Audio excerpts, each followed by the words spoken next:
Assalamualaikum warahmatullahi wabarakatuh. Masih bersama kami Santi Kalong Mojopahit. Alhamdulillah wa syukurillah la haula wala quwata illa billahil aliyil azim. Sholawat serta salam selalu kita curahkan kepada bimbingan kita Nabi Agung, Nabi besar, Nabi Muhammad Shallallahu Alaihi Wasallam yang akan kita nantikan syafaatnya di yaumil qiyamah. Pertama-tama terima kasih untuk sahabat-sahabat Santri Kalong Mojopahit dimanapun berada. Semoga yang nonton, yang like, subscribe, jangan lupa subscribe untuk uang parkir. Semoga selalu dalam lindungan Allah Subhanahu wa Ta'ala, dijauhkan dari bencana maupun yang rezekinya sulit. Semoga diberikan rezeki yang halal barokah, melimpah setiap harinya. Semoga yang sakit disembuhkan. Nah, konten pada malam hari ini kita akan membahas tentang Indonesia. Nah, ibu kota Indonesia akan pindah ke Kalimantan yang dinamai oleh Bapak Jokowi sebagai Istana Nusantara. Ini berita besar. Apakah Bapak Jokowi ini mempersiapkan istana yang dinamakan Nusantara ini? Ada apa kok dengan nama Nusantara? Nah, ini perlu dikutip bahwa besar, kenapa kok Nusantara? Apakah Bapak Jokowi sudah tahu tentang tanda-tanda ini ataupun yang lain, kan kita tidak tahu. Kalau mungkin kita akan menghadirkan sisi gaib, kita akan berbincang-bincang kenapa kok dinamakan Nusantara, Istana Presidennya. Langsung saja akan kita hadirkan. Terlebih dahulu kita bersihkan ruang mediator agar nggak ada penyusup maupun yang aneh-aneh. Allah dekat semua. Ngantuk hilang 900 kembali. Allahu sehat walafiat sallallahu alaihi wasallam. Jadi muslim yang mengetahui tentang Istana Presiden yang baru yang dinamakan Nusantara dengan izin perintah Sang Hyang Widi Tarikh hadir. Allah, iblisnya hancur. Masuk. Assalamualaikum. Waalaikumsalam. Agak sini. Nanti nggak dapat di kamera. Monggo rada mriki, agak sini. Alhamdulillah. Dengan siapa saya bicara? Punya nama ndak? Dari bangsa siluman. Bangsa siluman. Agak keras suaranya. Siluman, udah muslim belum? Sudah. Alhamdulillah. Tadi sudah sholat Isya? Belum. Ya kenapa belum? Islamnya ini Islam apa, men? Belum sholat Isya? Nunggu tengah malam. Oh, nggak boleh, harus disegerakan kalau masalah sholat. Iya. Saya ikrarkan kembali biar sholatnya nggak blendes. Ayo. Bismillahirrahmanirrahim. Bismillahirrahmanirrahim. Asyhadu Allah illallah wa asyhadu anna Muhammadar Rasulullah.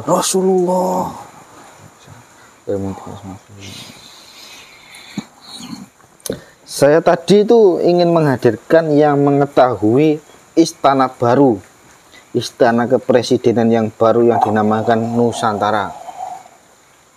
Bangunan yang akan dibangun, yang sudah sekarang ini akan dibangun.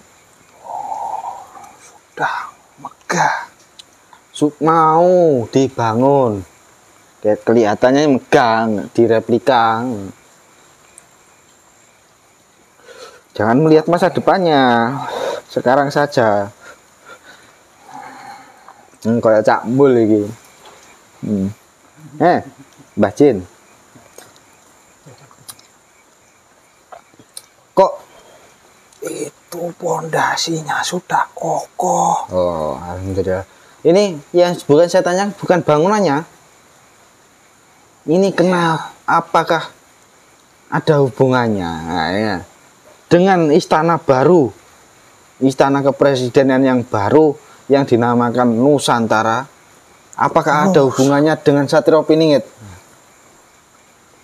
Ada, karena yang memberi nama itu bukan pimpinan kamu sendiri.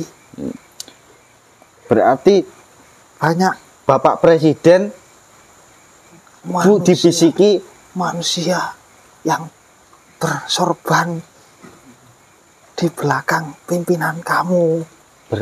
berarti pendamping beliau Bapak Joko Widodo, Bapak Presiden ini punya pendamping yang membisiki bahwa itu harus dinamakan Nusantara. Berarti ada hubungannya dengan Satrio Piningit dan Ratu Adil. Apakah ada? Yang kehadirannya di akhir zaman itu Iya. tidak ada. Tidak ada. Tapi di situ sudah mengetahui. Apakah nanti istana presiden itu akan diduduki oleh Ratu Adil atau Satrio Piningit?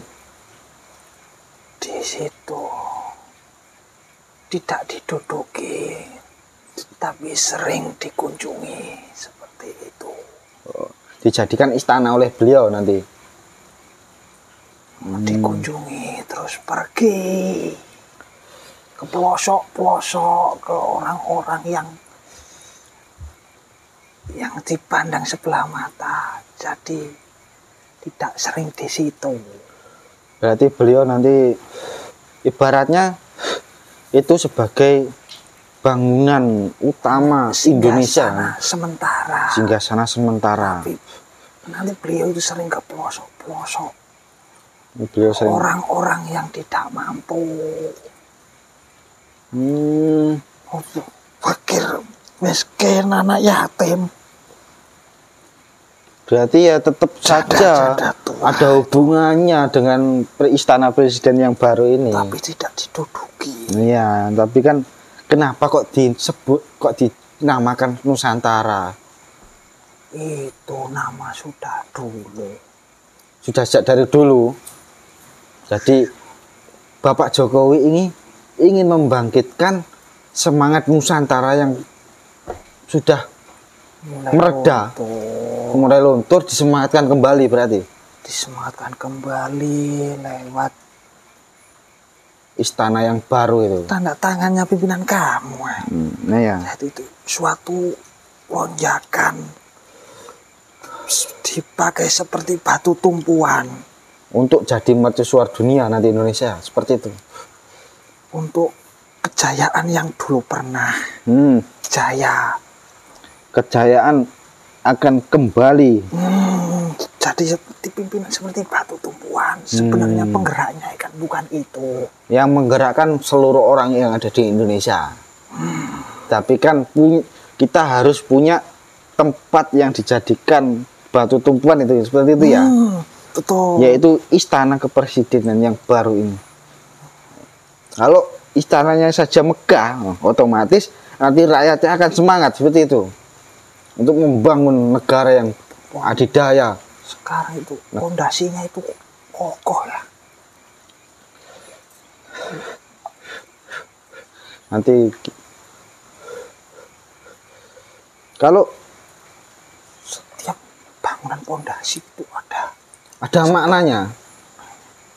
Itu kan melambangkan Garuda. Yang direplika itu kan istana yang baru akan menggambarkan melambangkan Garuda.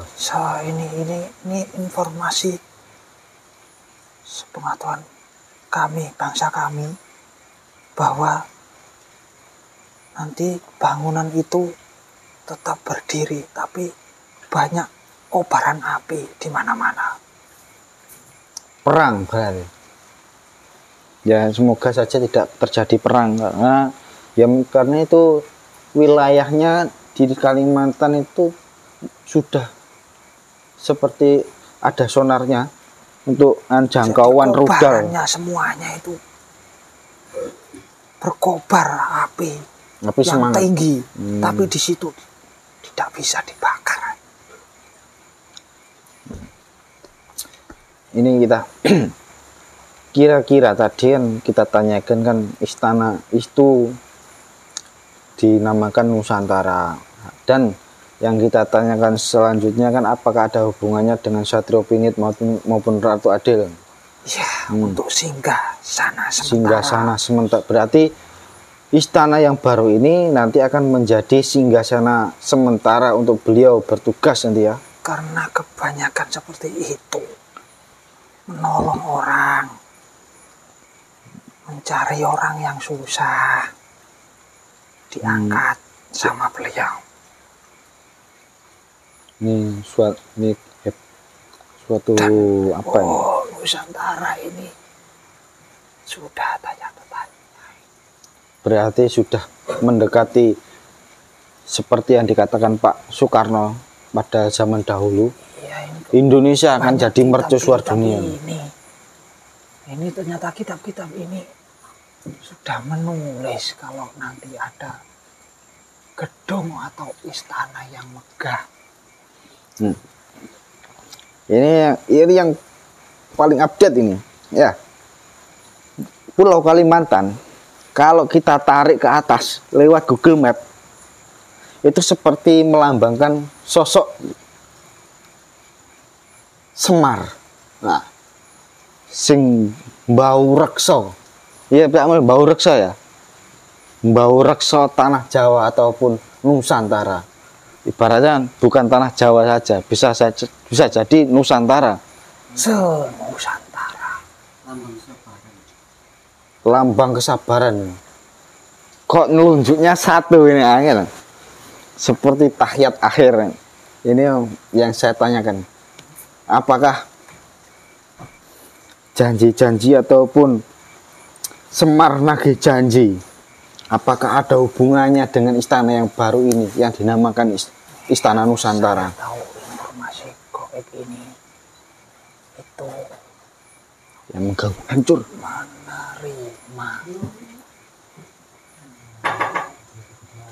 menerima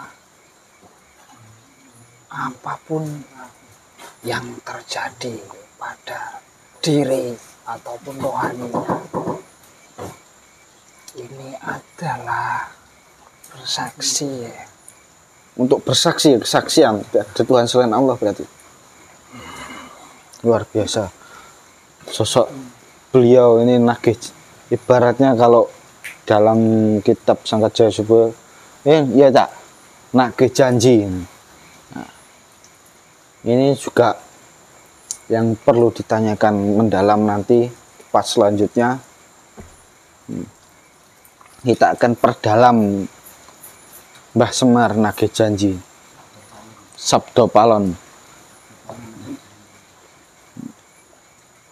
Kira-kira Sekelas iblis, sekelas malaikat itu. iya nggak apa-apa, saya kan nggak mau mengajarkan beliau. Kita makomnya siapa kan seperti itu. Tinggi sekali. Ya tinggi, karena makanya saya nggak bisa menghadirkan beliau. Yang saya hadirkan mungkin Yajen Muslim. Nah, sebagai sama yang sudah hadir di sini, Saman wajib menjelaskan. Ya iya, sama sudah hadir kok, wajib menjelaskan. Hubungan antara itu apa? Tentang Pulau Kalimantan seperti sosok Semar, terus istana baru dinamakan Nusantara. Ayo jelaskan ini, tak buru ya. Ini loh, banyak kitab ini di hadapan saya dan itu sudah tercatat. Apa saja kitabnya? Isinya apa aja? Yo coba jelaskan. Salah satunya itu istana yang megah, yang berdiri di tanah berbentuk apa ini, perwayangan sabdo. Yang Sabdo Palon. Iblis. Apa ada hubungannya dengan kitab Salamatakalah?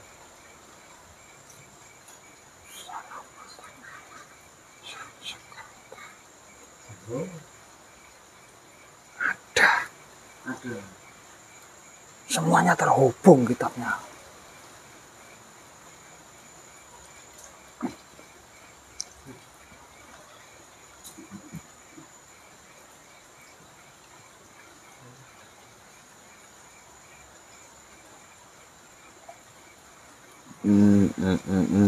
Ayo, ini bagus ini ceritanya, ceritakan.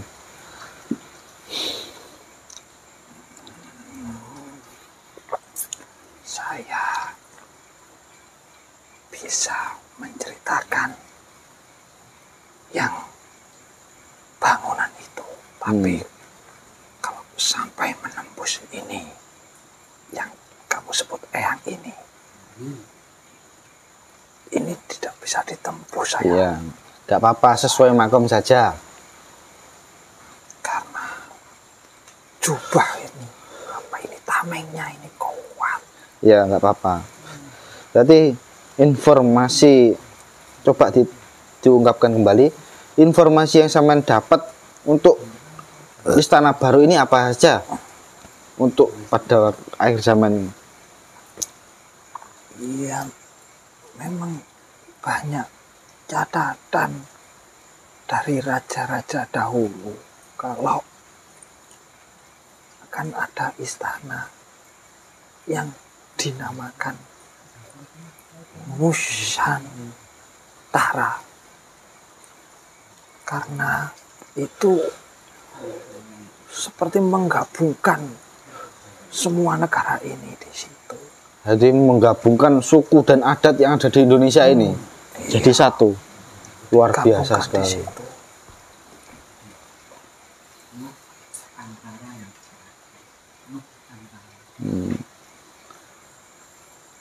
Terima kasih. Nanti kita part selanjutnya akan membahas sejarah Nusantara, asal usul nama Nusantara. Ya. Itu yang tahu ini Mahapati Gajah Mada di kitab Amarta.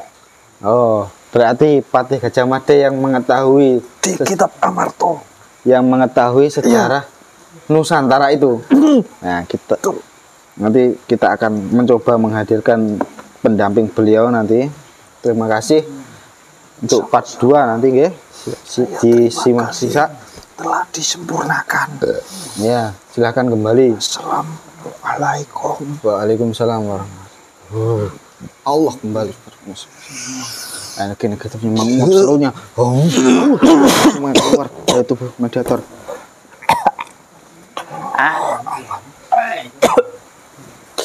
Nah, sekian tadi perbincangan kita untuk Istana Baru yang dinamakan oleh Bapak Presiden kita Istana Nusantara. Juga mempunyai sedikit kaitan dengan Satrio Piningit maupun Ratu Adil. Nanti yang informasi yang diungkapkan tadi itu adalah sebagai singgah, istana singgahan. Jadi mungkin ya bukan bangunan utama, singgahan utama maupun yang akan ditempati oleh beliau nanti Ratu Adil maupun Satrio Piningit untuk memimpin Indonesia. Mungkin apakah mungkin di situ ataupun enggak kan wallahu alam, kita nggak tahu. Tapi kisi-kisinya semoga Bapak Presiden menyiapkan untuk beliau nanti bertugas di akhir zaman.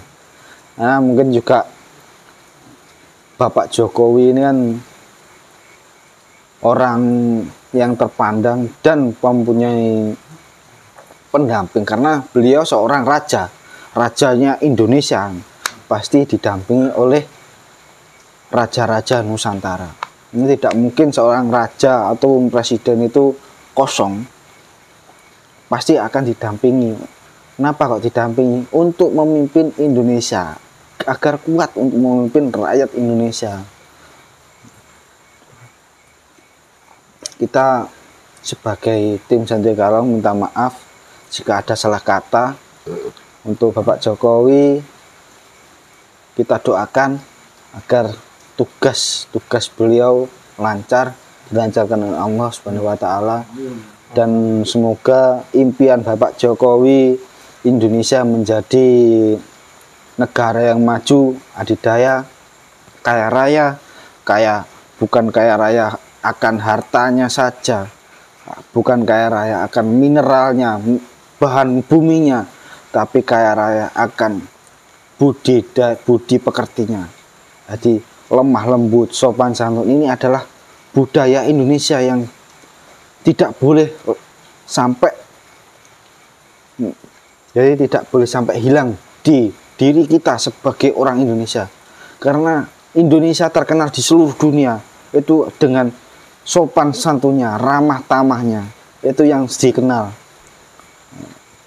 Jadi untuk konten kali ini semangat membangun perilaku yang baik untuk Nusantara. Jadi membangun bukan bangunannya, tapi orangnya yang kita bangun. Kalau orangnya sudah terbangun, negaranya akan terbangun kokoh. Sekian dari kami. Wabillahi taufiq wal hidayah. Wassalamualaikum warahmatullahi wabarakatuh.